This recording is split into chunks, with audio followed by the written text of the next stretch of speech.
natin siya dito para maano. Tapos pagkatapos niya na ibabalutin natin. Ayan siya guys. Ganyan yan siya. Ayan. Hi everyone. Ito yung shawarma na gimarinate ko at lulutuin ko na siya.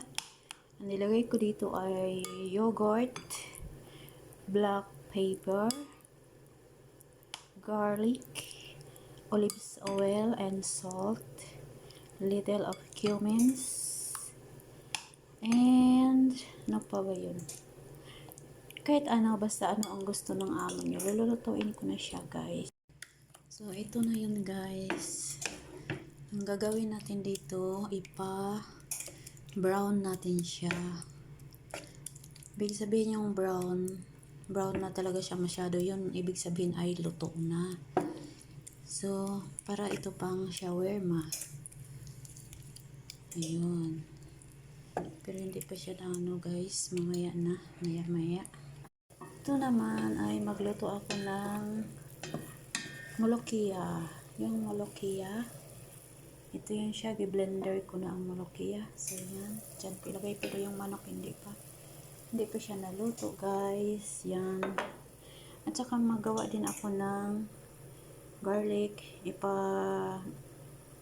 Golden brown ko siya, lagyan ko siya ng kusbara powder at saka butter para dyan sa manok dito sa molokia.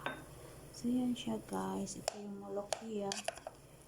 I-blender ko siya kasi mas maganda kasi ang blender, kasi yun ang gusto ng amo ko. Yan ay molokia. Saluyot ito sa Pilipinas guys. Molokia dito is the best. Ayan, ilalagay na natin maya. Ito naman yung pagkain ng alaga ko. Nilutuan ko siya ng bagong rice para malambot. Kasi ayaw niya matigas. Gusto niya malambot. Ayan. Nilutuan ko siya ng white rice.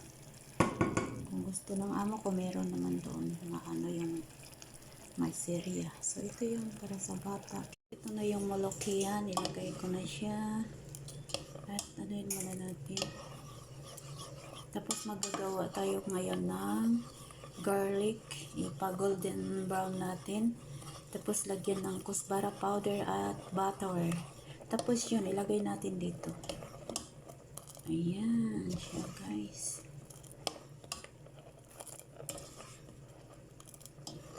Diba? Ayan ay molokia. Saluyot. Ang sarap-sarap nito guys. Ang paborito ng aking alaga. Lalagyan natin siya ng butter. Pero dito na tayo sa garlic. Sandali lang guys. Magawa tayo ng garlic. Ito po siya guys na butter. Ang nilagay ko dito sa garlic.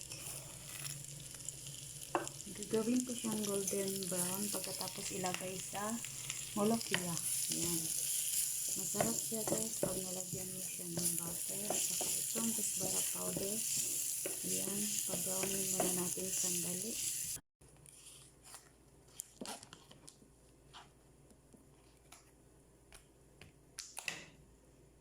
Ayan ay para sa molokia.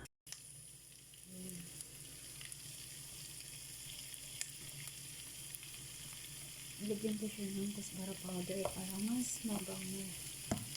Ayan siya guys.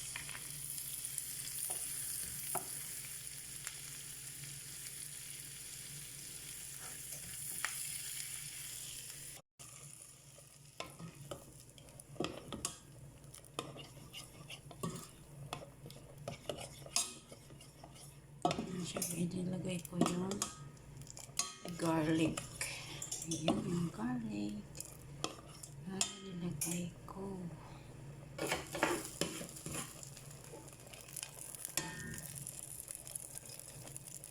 Ayan. So ito yun siya ang ginawa ko na nilagay ko doon sa garlic na gipa golden brown at nilagay sa molokia. Ang sarap guys. Tikman nyo. Ayan, luto na siya. Diba? Ang bango-bango. Pag ganun ang ginawa mo, naglagay ka ng butter sa garlic. Pagka last na, sa last na yun guys. Ang bango ng ano. bango ng Molokia. Ayan. Super mabango dahil sa butter. Butter is the best of Molokia. Ayan. So, ayan, ilagay na natin ang chicken para sa yun, magawa tayo ng shawarma. Lagay natin sa bread. Ayan siya, guys.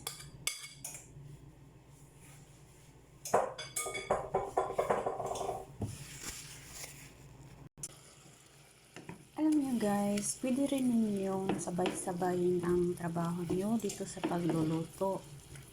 Kahit ilang putahe ang lulutuin niyo ay magagawa natin. So, kagaya nito guys, habang nag-ano ako dito, yan, hindi pa siya tapos guys, kasi kailangan natin ipag-golden brown. So, ayun guys, papakita ko sa inyo. Ayan, nakatapos na ako sa Molokia. Naluto na siya guys, ang Molokia. Ayan. Tapos, ito naman yung white rice sa alaga ko yan. Tapos na siya guys. So, ito na naman ako. Ipag-golden brown ko ito siya para ilagay ko doon sa kubos. So, ilagay ko siya sa kubos. Babalutin ko siya sa kubos. Lagyan siya ng mayonnaise. Pagkatapos yung ketchup, yung si ina naman, si madam naman ang maglagay ng ketchup sa sarili niya kung gusto niya. So, yan guys. Mamaya magko-fry ako ng potato, french fries, yun. Ito, gagawin pa ito siyang ipa-brown talaga. So, see you guys. Hello, welcome everyone. Hello, shout out sa lahat ng mga OFWs na katulad ko, working home. Hello guys, welcome and good day. Have a blessed day. So, dito na naman ako guys, na luluto ako. Yun, nakaluto na ako ng Molokia at saka yung white rice. Ito ngayon ang ginagawa ko ay pinapa-brown ko itong chicken. Ayan. Para yan siya sa shawarma. Ang ibig sabihin ng shawarma ay, kung alam mo yung kubos dito sa Middle East, yung kubos na yun, ilalagay ko ito siya doon sa loob at babalutin. Kung sa Pilipinas, mura siya suman. So, yun. Ito ang pananghalian ngayon sa aking amo. Pero maraming mga pagkain dyan sa ref. Yun, hindi ko tinatapon yung mga pagkain guys. Kung mayroong naiiwan kahapon, talagang ilalagay ko yan siya sa ref. Pagkabukas, pag nagugutom ako, yun ang kakainin ko. Totoo yan. Hindi ako, nung nalaman ng amo ko na kinakain ko pala yung nandyan sa ref, hindi na niya tinatapon. Kaya yun, sayang naman guys na itatapon, no? Kasi dyan sa Pilipinas, ang hirap-hirap kumita ng bigas. Nako, kaya ako dito parang naaawa ako pag mayroong pagkain na nasasayang. Hindi ko talaga itatapon. Lalagay ko siya sa ref at kakainin ko talaga siya. So, ito guys, still pa rin sa ngayon, hindi pa siya na guys, mag-prepare muna na ako ng patatas.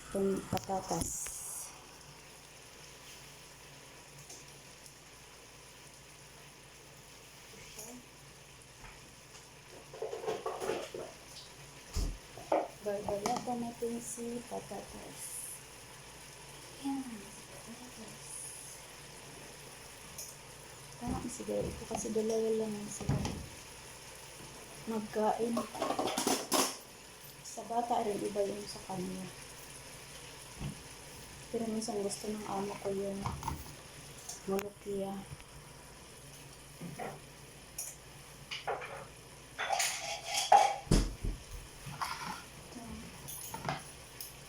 Balatan natin. Nag-ano yung yogurt kasi para magtubig siya. Kaya yun, hinayaan ko lang muna siya sandali. Ayan.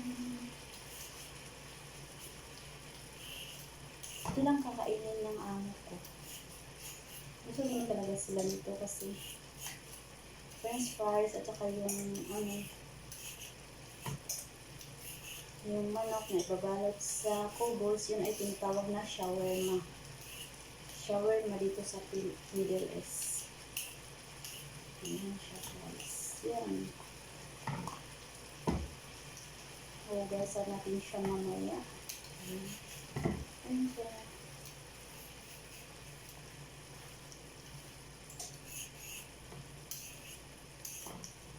French fries. Dahil kasi dalawa lang sila. So, ito lang din. Huwag ko lang damihan. Kasi merong pagkain sa ref, marami. Ako nang kakain nun. Hindi na sila kakain yan dyan sa ref. Ayan.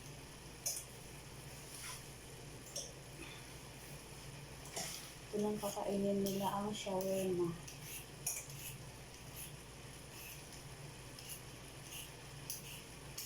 Ipapahid ito doon sa ano guys, hindi dyan sa fan, doon sa electric fan. Ayan. Electric fan naman nasa. Hindi ko siya nag-brown.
Ito yung isa natin.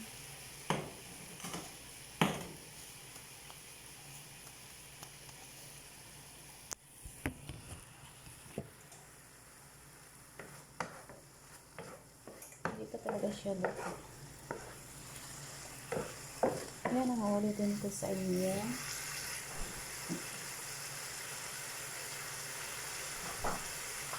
Ito yung nilagay ko dyan na bakit puti yung gagawin kong shawarma. Nilagyan ko siya ng yogurt. Masarap siya guys.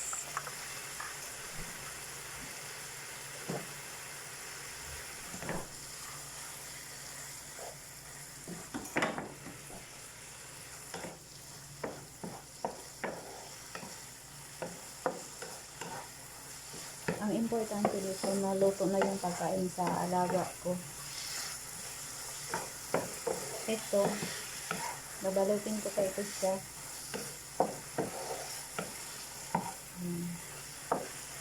Hindi pa siya guys, wala pa.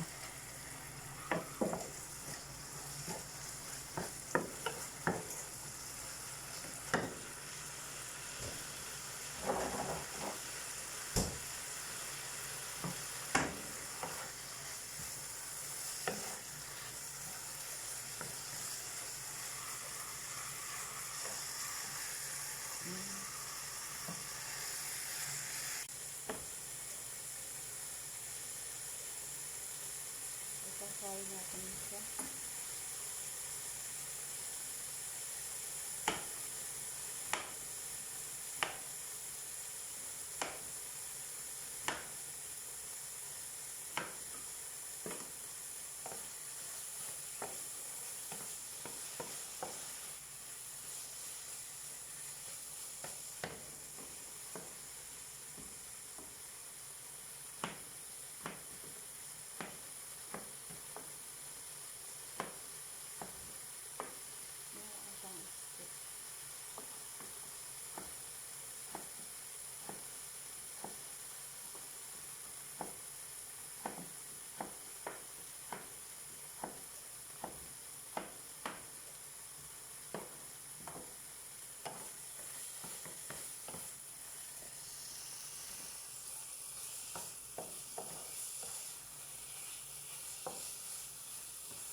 Malapit na siya mag-brown.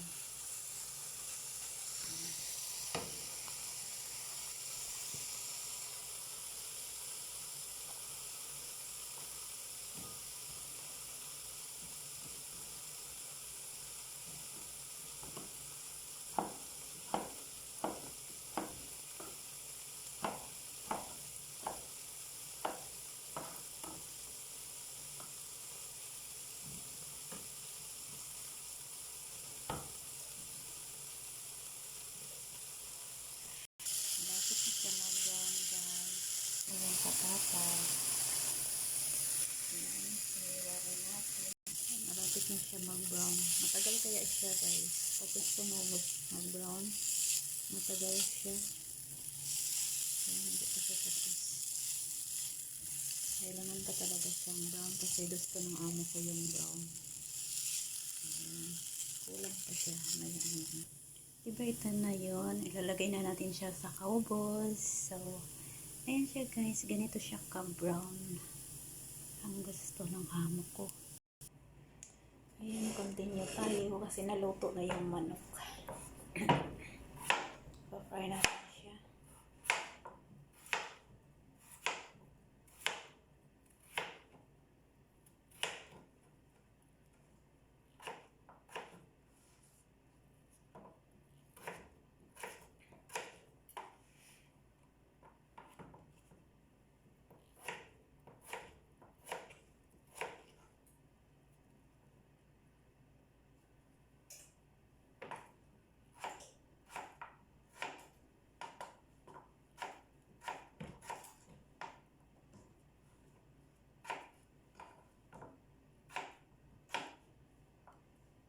Na siya guys at ilalagay natin doon siya sa frying.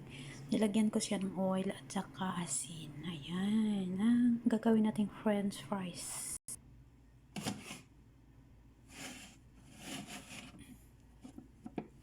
So ayan na siya. Lagay natin siya dyan. Hello po, ito na po yung ginawa kong shawarma. Nilalagyan ko po siya ng mayonnaise. Yan, at saka yung manok kanina na niluto ko, at saka na-fry ako ng patatas. Ayan siya guys. Yan na, tapos ilalagay ko muna siya dito. Lagay ko siya dyan. So yan lang guys. Tatapusin ko muna ang trabaho ko. With mayonnaise, ang shawarma. So ito na po. Ang paggawa ko ng shawarma, lalagyan natin una mayonnaise, yan, mayonnaise, tapos ito yung chicken, ayan siya guys, chicken,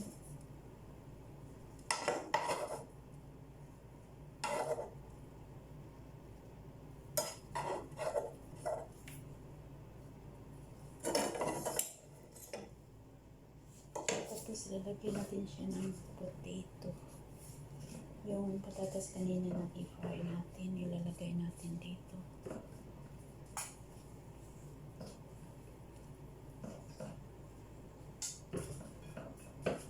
Bakit matigas?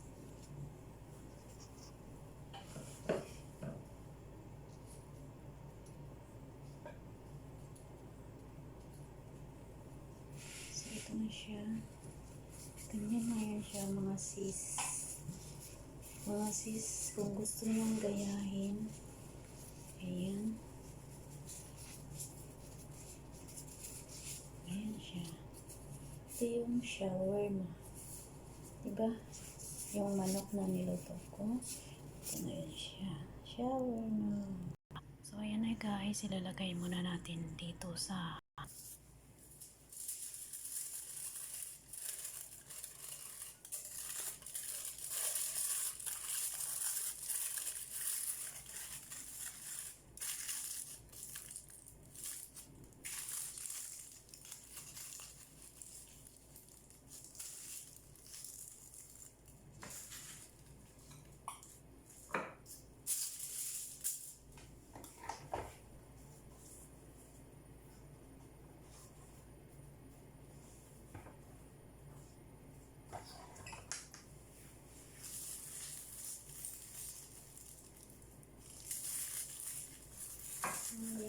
tapos na to.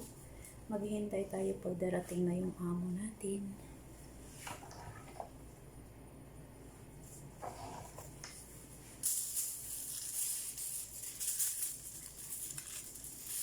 Ito siya guys, nilagay ko sila.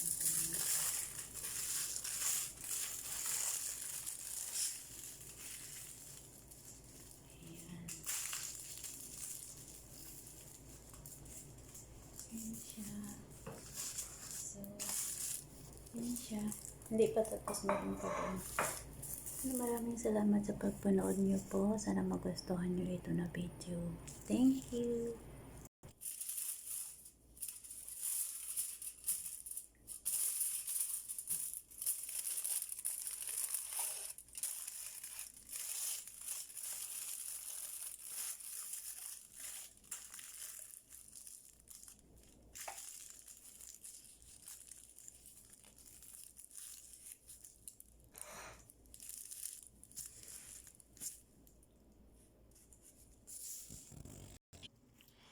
Ito na yan siya, ang shawarma.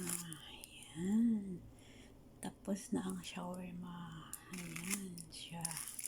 Hintayin ko na lang ang amo ko guys kung darating yun sila. Tapos magkain sila. Ayan, ang ganda ng shawarma. Sarap, yummy.